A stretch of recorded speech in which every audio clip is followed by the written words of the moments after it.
বাংলাদেশের রাজধানী ঢাকায় ত্রাস সৃষ্টিকারী কিশোর গ্যাংয়ের 20 সদস্যকে গ্রেপ্তার করল র্যাব। রবিবার রাতে অভিযান চালিয়ে ঢাকার শ্যামপুর, কদমতলী ও হাতিরঝিল এলাকা থেকে তাদের গ্রেপ্তার করা হয়।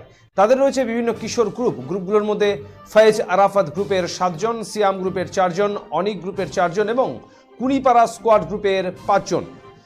গ্রেপ্তারকৃতদের কাছ থেকে একটি চাপাটি, একটি ছুরি, একটি শাবল, 3টি ছোরা, একটি হাঁসুয়া, 4টি চাকু, 2টি খুর, 2টি হ্যাসকোপ ব্লেড, 25 পুড়িয়া গাঁজা, 6টি মোবাইল ও চাঁদা উত্তোলনের নগদ 4540 জব্দ করা হয়েছে।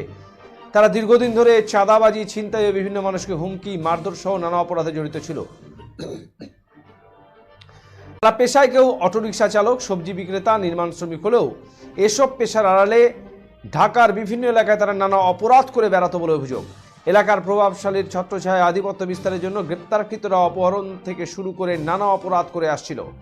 এসব তথ্য নিশ্চিত করেছেন র্যাব 3 এর অধিনায়ক লেফটেন্যান্ট কর্নেল আরিফ মহিউদ্দিন আহমেদ।